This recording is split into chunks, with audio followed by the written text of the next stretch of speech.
बसवेश्वर महाराज को, बसवेश्वर महाराज को ಬಸವ ಜಯಂತಿಯ ಶುಭಾಶಯಗಳನ್ನ ತಿಳಿಸ್ತಾ ಇವತ್ತು ಕದಾಂಪುರ ಗ್ರಾಮದಲ್ಲಿ ಬಸವೇಶ್ವರನ ಜಾತ್ರಾ ನಿಮಿತ್ತವಾಗಿ ಇವತ್ತು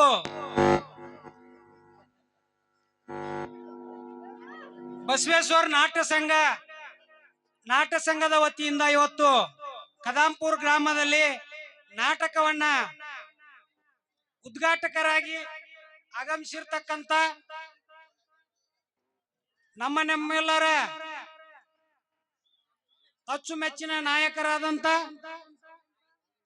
ಗಾಣಿಗ ಸಮಾಜದ ಜಿಲ್ಲಾಧ್ಯಕ್ಷರಾದಂತ ಅಶೋಕಣ್ಣ ಲಾಗಲೋಟಿ ಅವರೇ ಹಾಗೂ ಕ್ಷಮಿಸಬೇಕು ದಿವ್ಯ ಸಾನ್ನಿಧ್ಯವನ್ನು ವಹಿಸಿರ್ತಕ್ಕಂಥ ಪರಮ ಪೂಜ್ಯರು ಗುರಯ್ಯ ಹಿರೇಮಠ್ ಹಾಗೂ ಅಮ್ರಯ್ಯ ಮಠಪತಿ ಹಾಗೂ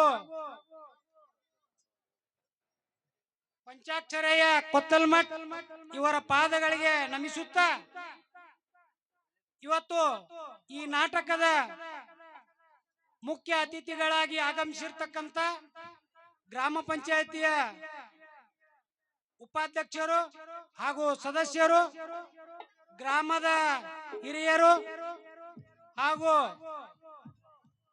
ನಿಮ್ಮೆಲ್ಲರ ಈ ನಾಟಕದ ಕೇಂದ್ರ ಬಿಂದುಗಳಾದಂತ ಕಲಾ ಬಳಗದವರಿಗೂ ಸುತ್ತಮುತ್ತಲಿನ ಗ್ರಾಮದ ಹಿರಿಯರಿಗೂ ಎಲ್ಲರಿಗೂ ಬಸವ ಜಯಂತಿಯ ಶುಭಾಶಯಗಳನ್ನ ತಿಳಿಸ್ತಾ ಈಗಾಗಲೇ ವೇಳೆಯ ಅಭಾವದ ಕಾರಣ ನಾನು ಹೆಚ್ಚು ಮಾತಾಡ್ಲಿಕ್ಕೆ ಹೋಗೋದಿಲ್ಲ.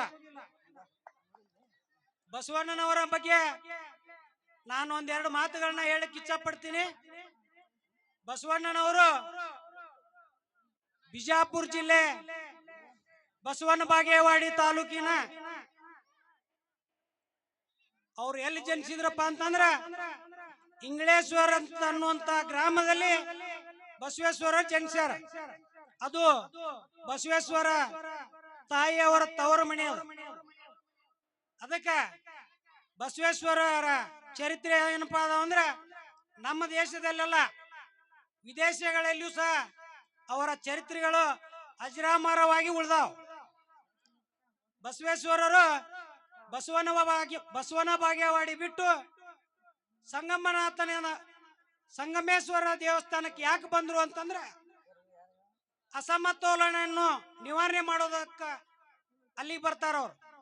ಅವರು 8ನೇ ವಯಸ್ಸಿನಲ್ಲಿ ಬ್ರಾಹ್ಮಣದ ಸಮುದಾಯದ ಪದ್ಧತಿಯಂತೆ ಅವರಿಗೆ 8ನೇ ವಯಸ್ಸಿನೊಳಗ ಜನಿವಾರದ ಕಾರ್ಯಕ್ರಮವನ್ನ ಏರ್ಪಡಿಸ್ತಾರ. ಅವರಿಗೆ ಬ್ರಾಹ್ಮಣದ ಎಲ್ಲ ಹಿರಿಯರು ಅವರು ಕೂಡಿ ಅವರಿಗೆ ಜನಿವಾರದ ಕಾರ್ಯಕ್ರಮ ಮಾಡುವ ಹೊತ್ನ್ಯಾಗ ಬಸವೇಶ್ವರ ಹೇಳ್ತಾರೆ, ನನಗಿಂತಲೂ ನಮ್ಮ ಅಕ್ಕ ದೊಡ್ಡವರಿದ್ದಾರೆ, ಅವ್ರಿಗೆ ಜನಿವಾರವನ್ನ ಹಾಕ್ರಿ ಅಂತ. ಅವಾಗ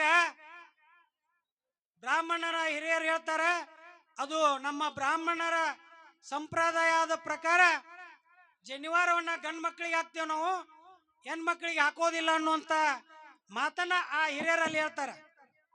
ಬ್ರಾಹ್ಮಣರ ಹಿರಿಯರ ಮಾತು ಕೇಳಿ ಬಸವಣ್ಣನವರಿಗೆ ಬೇಸರವನ್ನು ಉಂಟು ಮಾಡ್ಕೋತಾರ. ಅವರು ಹೆಣ್ಣು ಗಂಡು ಅನ್ನುವಂತ ಭೇದ ಭಾವಗಳನ್ನ ತಾರತಮ್ಯವನ್ನ ನೀವು ಮಾಡ್ತೀರಿ ಅಂದ್ರ ನಾನು ಇಲ್ಲಿ ಇರೋದಿಲ್ಲ ಅನ್ನುವಂತ ಮಾತನ್ನ ಹೇಳಿ ಬಸವನ ಬಾಗೇವಾಡಿ ಬಿಟ್ಟು ಅವ್ರು ಎಲ್ಲಿ ಬರ್ತಾರಂದ್ರ ಸಂಗಮನಾಥನ ಆಶ್ರಮಕ್ಕೆ ಬರ್ತಾರ. ಅವರು ಸಂಗಮನಾಥನ ಆಶ್ರಮದಲ್ಲಿ 12 ವರ್ಷಗಳನ್ನ ಅಧ್ಯಯನ ಮಾಡ್ತಾರ. ಅವರು ಅಧ್ಯಯನವನ್ನ ಮಾಡಿ ಇಡೀ ದೇಶ ವಿದೇಶಗಳಲ್ಲಿ ಆ ಅಧ್ಯಯನವನ್ನ ಮಾಡಿರ್ತಕ್ಕಂಥ ಪ್ರವಚನ ತತ್ವ ಸಿದ್ಧಾಂತಗಳನ್ನ ಎಲ್ಲ ನಮ್ಮ ಭೇದ ಭಾವಗಳನ್ನ ಮತ್ತು ಪ್ರಾಣಿ ಬಲಿ ಹಿಂಸೆಗಳನ್ನ ಎಲ್ಲವನ್ನು ಸಮತೋಲನೆಯಿಂದ ಒಗ್ಗೂಡಿಸಿ ಹೋಗುವಂತ ಕಾರ್ಯಕ್ರಮಗಳನ್ನ ಮಾಡ್ತಾ ಅವರು ಅಸಮಾಲೋಚನೆಯನ್ನ ಓಡಿಸಿ ಸಮತೋಲನೆಯನ್ನ ಮಾಡ್ತಕ್ಕಂಥ ಕೆಲಸ ಕಾರ್ಯಗಳನ್ನ ನಮ್ಮ ದೇಶ ಅಲ್ಲ ವಿದೇಶಿಗಳಲ್ಲಿಯೂ ಇವತ್ತಿಗೂ ಅವರ ಹೆಸರು ಅಜರಾಮರವಾಗಿದೆ. ಅದಕ್ಕ ಬಸವೇಶ್ವರನ ಒಂದು ತತ್ವ ಸಿದ್ಧಾಂತಗಳನ್ನ ಅಳವಡಿಸಿಕೊಂಡು ನಾವು ಬೇರೆ ಕಡೆ ಪ್ರವಾಸಕ್ಕೆ ಹೋದಾಗ ಹೇಳ್ತಾರೆ ನಮಗೆ, ನೀವು ಬಸವೇಶ್ವರನ ಒಂದು ಸ್ಥಳದಲ್ಲಿ ಹುಟ್ಟಿರಿ ಅಂದ್ರೆ ನೀವು ಅತಿ ಪುಣ್ಯವಂತರು ಅಂತ. ಅದು ನಾವು ಅದಕ್ಕೆ ಮೆಚ್ಕೊಳ್ಳೇಬೇಕು, ಅದನ್ನ ನಾವು ಅನುಭವಿಸ್ಲೇಬೇಕಾಗ್ತದ. ಯಾಕಂದ್ರ ಇಂಥ ನಾಡಿನೊಳಗ ನಾವು ನೀವೆಲ್ಲರೂ ಹುಟ್ಟಿರೋದೇ ಒಂದು ಪುಣ್ಯ ಅಂತ ಹೇಳಿಕ್ಕೆ ನಾನು ಇಚ್ಛಾ ಪಡ್ತೀನಿ.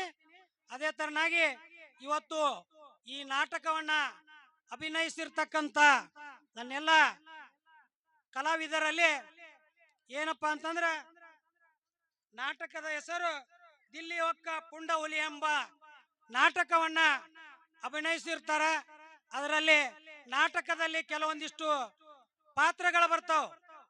ಖಳನಾಯಕನ ಪಾತ್ರನೂ ಬರ್ತದ, ಕಥಾನಾಯಕನ ಪಾರ್ಟನು ಬರ್ತದ. ನಮ್ಮ ನಿಜ ಜೀವನದಲ್ಲಿ ನಾವು ಎಂತ ವಿಚಾರಗಳನ್ನ ಅಳವಡಿಸ್ಕೋಬೇಕಾಗ್ತಂದ್ರೆ, ಒಳ್ಳೆ ಪಾತ್ರಗಳನ್ನ ಮಾಡಿರ್ತಕ್ಕಂಥ ಕಥಾನಾಯಕನ ಕೆಲಸ ಕಾರ್ಯಗಳನ್ನ ನಮ್ಮ ಜೀವನದಲ್ಲಿ ಅಳವಡಿಸಿಕೊಂಡು ಖಳನಾಯಕನ ಪಾತ್ರಗಳ ಆಗಿರ್ತಕ್ಕಂಥ ಪಾತ್ರದ ಎಲ್ಲವನ್ನು ಇದೇ ಜಾಗದಲ್ಲಿ ಬಿಟ್ಟು ಆ ಒಂದು ನಾಟಕದಲ್ಲಿ ಒಳ್ಳೆಯ ಒಂದು ವಿಚಾರಗಳನ್ನ ಅಳವಡಿಸಿಕೊಂಡು ನಮ್ಮ ನಿಜ ಜೀವನದಲ್ಲಿ ಇರ್ತಕ್ಕಂಥ ಸನ್ನಿವೇಶಗಳೇ ಈ ನಾಟಕದಲ್ಲಿ ಮಾಡೋದರ ಮುಖಾಂತರನಾಗಿ ತೋರಿಸ್ತಕ್ಕಂಥ ನನ್ನ ನಾಟಕದ ಎಲ್ಲ ಕಲಾ ಮಿತ್ರರಲ್ಲಿಯೂ ಮತ್ತೊಮ್ಮೆ ನಾನು ಬಸವೇಶ್ವರ ಮಹಾರಾಜರ ಪಾದಗಳಿಗೆ ನಮಿಸುತ್ತಾ ಈ ನಾಟಕದಲ್ಲಿ ನಾಟಕ ಕಲಿತಂತ ಕಲಾವಿದರು ಯಾರಪ್ಪ ಅಂದ್ರೆ ಅದು ನಮ್ಮ ಕದಾಂಪುರ ಗ್ರಾಮದವರೇ ಆಗಿರೋದ್ರಿಂದ ನಾಟಕದಲ್ಲಿ ಬರ್ತಕ್ಕಂಥ ಅಲ್ಪ ಸ್ವಲ್ಪ